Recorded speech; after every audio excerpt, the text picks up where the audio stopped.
One day's rest does not make you weak. It means you have the common sense to take care of yourself. It took for me to have a full-bodied seizure at the end of 2024 to learn this crucial and important lesson.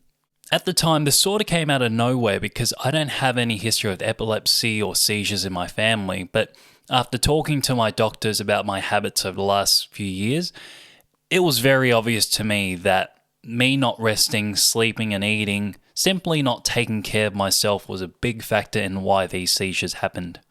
For the best part of 10 years, the only thing I really focused on and put all my energy into was becoming the best musician I could be, becoming the best guitarist I could be, and then building the best music school I could. It was all I could think about, and even when I wasn't actively working, I couldn't switch off my mind. I couldn't stop thinking about what could I do next, what can I practice, what can I learn. Either I was stressing about it or eager to do it.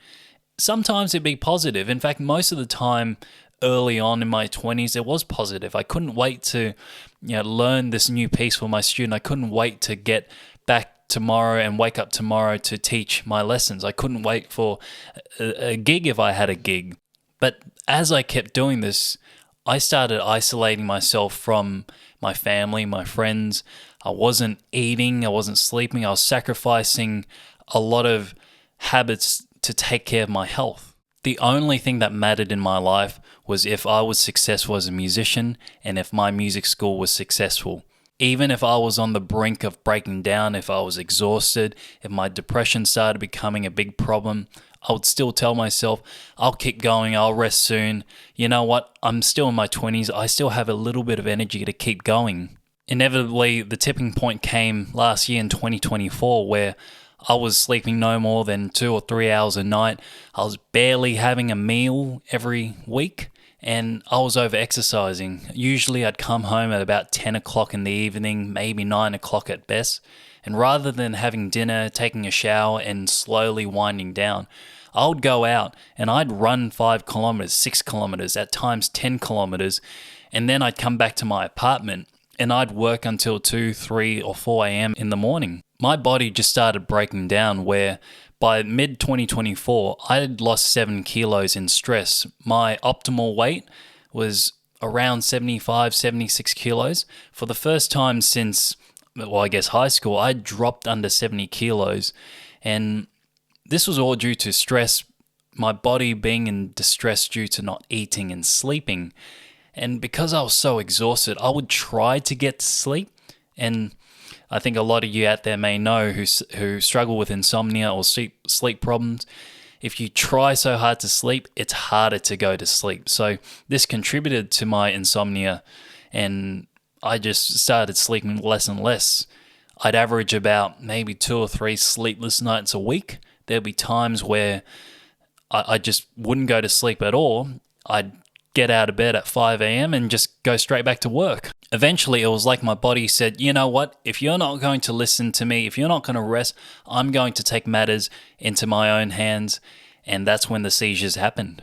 When I look back at the seizure now, I realize just how lucky I am that this happened in my doctor's office.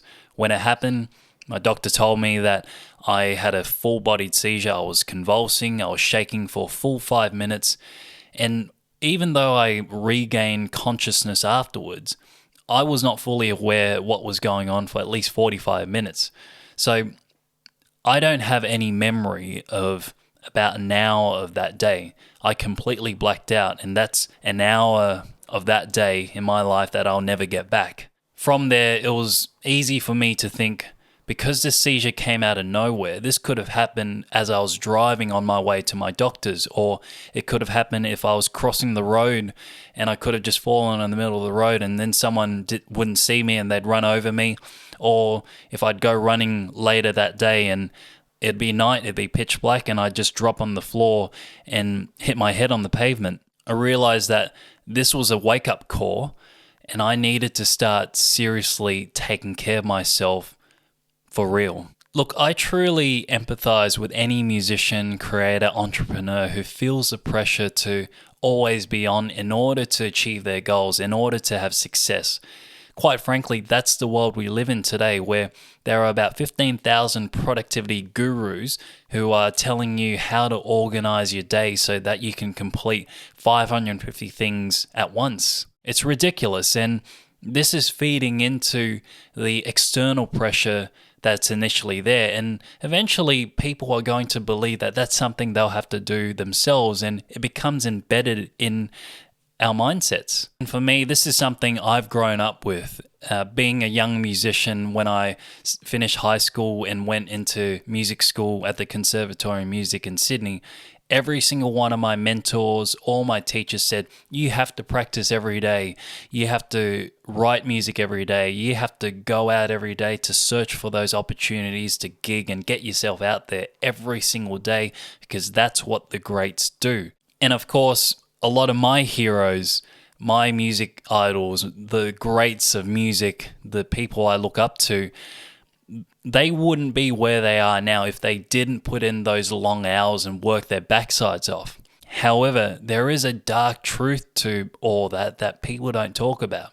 Particularly in the music industry, a lot of these greats don't live to see beyond 30, 40 or 50. And those who do, now in their elderly years, their quality of life is so poor because they are paying for the years of neglect that they did to their health in their early life. So the lesson that I've learned, and the lesson that I want to share with you, is that it is okay to have a day's rest, a week's rest, maybe even a year's rest, especially when your body and mind are telling you to do so. Taking time off does not make you a failure. It doesn't make you less of a person. It doesn't remove the chances of you having success.